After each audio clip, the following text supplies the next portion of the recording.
Congress is now in the U.S. going to be voting on weed legislation. This just came out yesterday. It was on Fox News, and I wanted to relate this to the cannabis industry in the U.S. that's going on, and also in the cannabis industry in St. Kitts. They're talking about how much tax money this is going to raise, which it will. It's going to raise quite a bit. It's done so in Canada, and I think you're going to see it really boost a lot of money needed in different areas. But the difference between the U.S. and St. Kitts is in St. Kitts, there's no income tax, no capital gains tax, no estate tax, no inheritance tax. Now, the laws here in St. Kitts had legalized this a while back. But the great thing about here is you're going to be able to come here and literally you can actually enter the business and not have any income tax. Now, if you're a U.S. citizen, you would have to relinquish your U.S. citizenship to get around all taxes totally. If you're coming from another country that taxes worldwide income, like Canada, Australia, countries like this, and you haven't broken those ties yet tax-wise, you would still have to declare taxes worldwide, even if you're living in St. Kitts, unless you've broken those tax ties to that other country. Now, you can qualify if you're a U.S. citizen and you're a U.S. citizen in St. Kitts, because remember I told you that this is going to be available in St. Kitts only to people that are citizens of Nevis and St. Kitts. It is a restricted license in the fact that you have to be a citizen to be able to enter this type of business. And I've done other videos on this also where a lot of countries weed people out of certain business opportunities unless you have citizenship. And this is one of them. So, this is another reason to get citizenship in St. Kitts and Nevis if you're thinking about getting in this industry. But the big difference between St. Kitts and the U.S., income tax free in St. Kitts, it's not income tax free in the USA.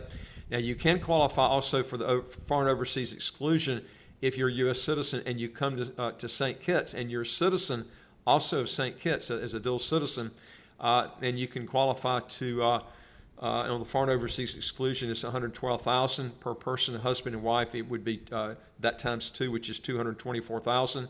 Plus, you also have other benefits, other exemptions, tax credits and stuff.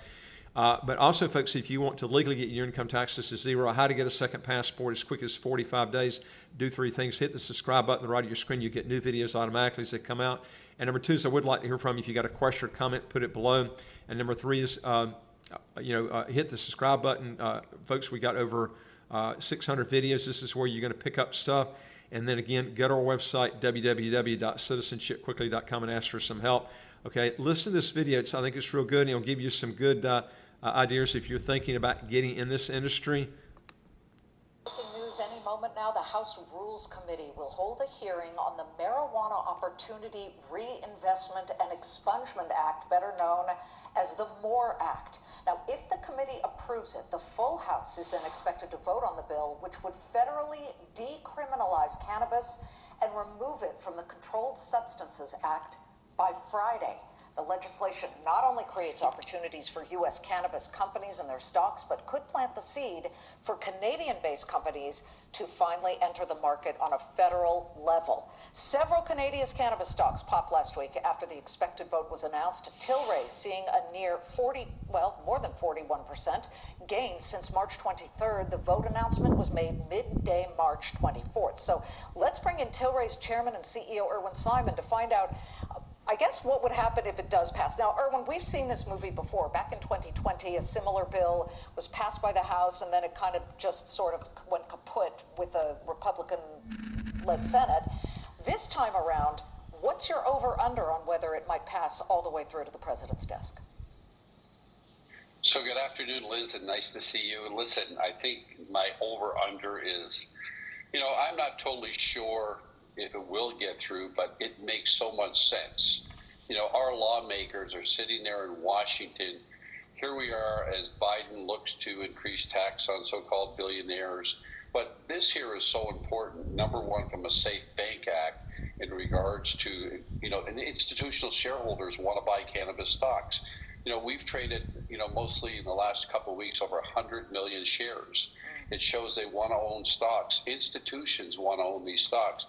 In regards to the MORE Act, in regards to decriminalization, and social justice, it's really important a part of the social justice. And, there's people sitting in jail today because of cannabis laws that are outdated, and we got to change them.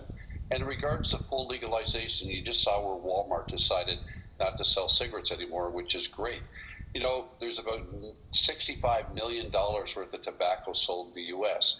And if you look at tax dollars, the opportunities for tax dollars to come into, the IRS or come into the world here is so important. In Canada alone, $18 billion of tax dollars have come in over the last 3 years. And you think about the reduced gas tax that's happening out there, the reduced, taxes on tobacco. Right. What a great way if they legalize cannabis for an opportunity to pick up all those tax dollars. Well, it's almost two pieces here. I'm glad you brought up the tax implications because from a political standpoint, it's a win-win. It would bring in so much revenue on a federal level.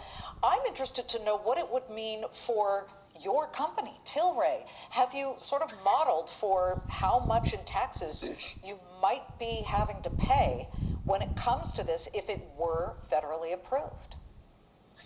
So here is an industry today by 2030, if full legalization happened, would be $100 billion industry.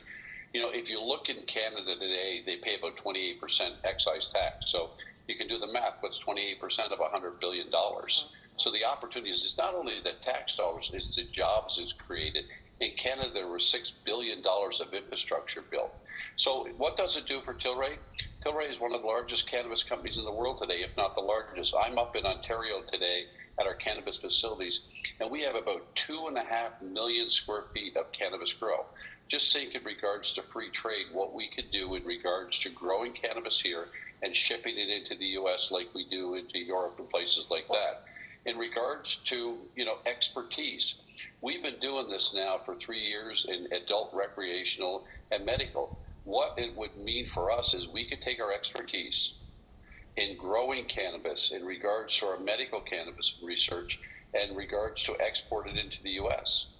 MedMen is a company that here in the United States you've taken an investment in through convertible bonds. This is interesting to me because they already have more than 24 storefronts in the states where it is legal. Because, of course, for those of you who don't really understand how this is working, federally, weed is not legal. So you can't have cross-border transactions and money moving across borders. But here on the map, you can see which states have legalized it. MedMen is in those states. So it's almost as if it were legalized on a federal level, you immediately have storefronts, correct? But what other kind of build out are you planning if it becomes legal eventually? So, good question. If legalization did happen, we own notes of MedMen, which would convert to owning about 25% of MedMen. Correct. MedMen is like Apple in the cannabis world. There's there's 25 stores. It's a great brand. And, we did this deal in September in the midst of doing a lot with MedMen right now. In regards to other things we would do, Liz, we would acquire or look to, do something with other MSOs in the U.S. We have the balance sheet. We have the know-how. And we also have a major spirits business in our Sweetwater Brewery and our Breckenridge Bourbon, which we would look to do infused drinks. And we have, like our alcohol drinks today, we have our distribution system. So we'd have a great spirits business. We'd have a great infused drinks business. And the most important thing is here, we're ready to jump in now.